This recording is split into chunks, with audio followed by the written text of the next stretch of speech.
मैंने ऐसे सैकड़ों उन संतों का दर्शन किया है जिनका राम जन्मभूमि आंदोलन के लिए ही पूरा जीवन समर्पित था। और मुझे उन संतों के सानिध्य में अनेक वर्षों तक कार्यक्रमों में सहभागी बनने का सौभाग्य प्राप्त हुआ। अभी मैं कुछ देर पहले दिगंबर अखाड़ा के से महंत सुरेश दास जी महाराज का हालचाल लेने के लिए गया था मठ में। उनके पूज्य गुरुदेव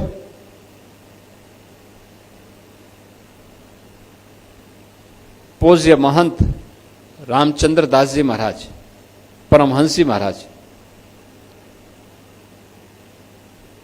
अंतिम समय में जब वह एसजीपीजीआई में भर्ती थे, मेरे पूज्य गुरुदेव ने मुझे कहा कि भाई परमहंसी को जाके देख के आओ, वहां पे क्या स्थिति है, देखो क्या हाल है, क्या करना है, वहां पे व्यवस्था कराओ।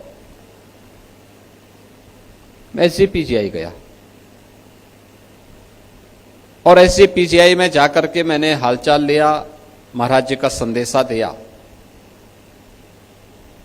तो पूज्य महाराज जी ने भी एक ही बात कही। उन्होंने कहा कि एक ही इच्छा है जीवन में, और वह है कि अयोध्या में राम मंदिर बन जाए।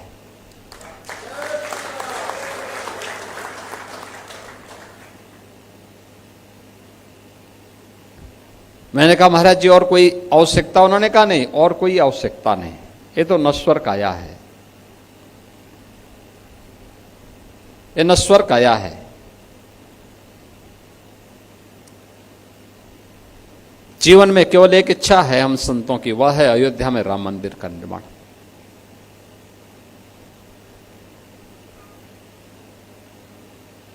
सुग्रीव किला के मोहन जी से मैं मुलाकात किया, उनसे अक्सर चर्चा करता था। उन्होंने भी एक ही बात कही। उन्होंने कहा जीवन की केवल एक इच्छा है, अयोध्या में राम जन्मभूमि पर भगवान राम का भव्य मंदिर का निर्माण हो जाए। मेरे पूज्य गुरुदेव की कल 11वीं पुण्यतिथि थी, और 11वीं पुण्यतिथि के अवसर पर जगत गुरु रामानंदाचार्य पूज्य स्वामी राम दिनेशाचार्य जी महाराज की ही श्रीमुख से वहां पर साप्ताहिक श्रीमद् भागवत महापुराण की कथा का आयोजन भी था। वे जब अंतिम समय में अस्वस्थ हुए तो उनसे पूछा गया, उनसे पूछ रहा था मैं, सरदेव अशोक सिंगल जी आए थे, तो अशोक जी को आधे घंटे तक देखते रहे। अंत में उन्होंने अशोक जी से कहा, अशोक जी बताओ राम मंदिर का निर्माण कब होगा? तो अशोक जी की आंखों में आंसू आ गए। उन्होंने कहा महाराज जी जरूर होगा। मैंने उनसे पूछा, मैंने कहा कोई बात, किसी प्रकार की कोई इच्छा, कोई अन्य चीज, कोई चीज मंगवानी? उन्होंने कहा नहीं, हम लोगों की कोई अपनी व्यक्तिगत इच्छा नहीं, एक ही इच्छा है, अयोध्या में राम लला विराजमान हो जाए, भव्य मंदिर का निर्माण हो जाए। आप सोचो ना, जिससे भी बातचीत करते थे अपने देश के लिए, अपने धर्म के लिए, अपने मानबिंदु के लिए,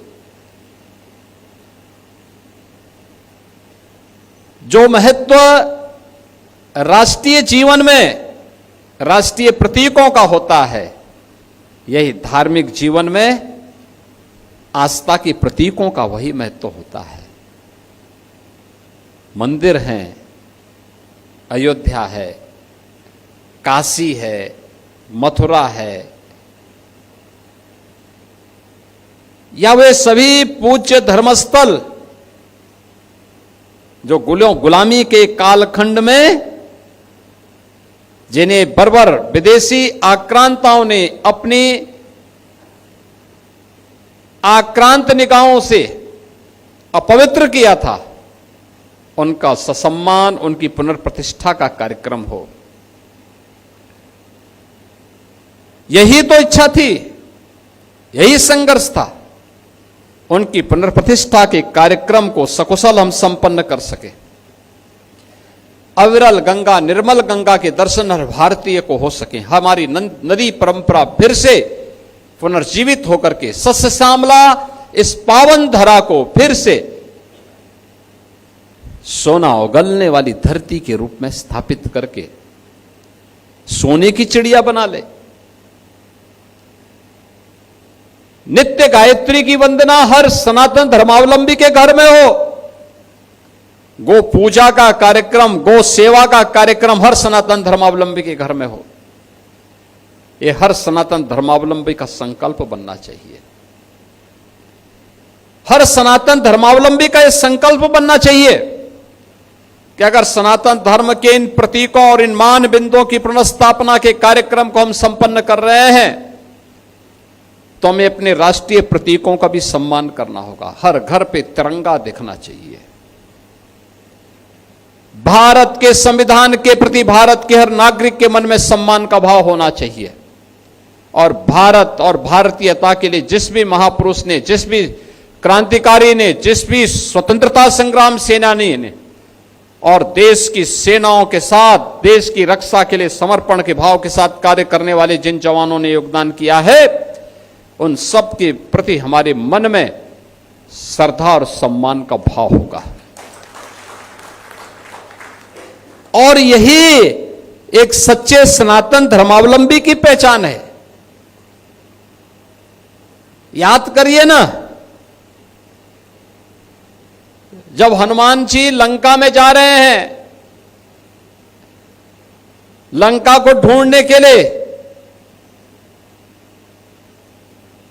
तो मैनाक पर्वत बीच में आता है कि आप विश्राम कर लीजिए, लंबी छलांग है, थक गए होंगे।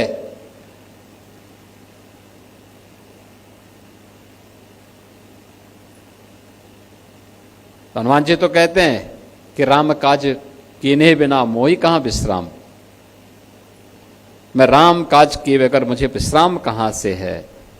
और तब चर्चा होती है कि सनातन धर्म क्या है। ये हनुमान जी समझा देते हैं उसको। सनातन धर्म बहुत छोटी सी व्याख्या है, उन्होंने एक बहुत छोटी सी परिभाषा कर दी। उन्होंने कहा कि देखिए, कृते च प्रति कर्तव्यम ऐसा धर्म सनातन, ऐसा वही, यानी कर्ता के द्वारा किए गए उपकार के प्रति किसी भी प्रकार का धन्यवाद ज्ञापित होना, यही सनातन धर्म है और यही हमारी पहचान है। आज हम गौ की पूजा करते हैं इसलिए क्योंकि गौ हमारी संस्कृति, हमारी भारतीय सनातन धर्म की प्रतीक है।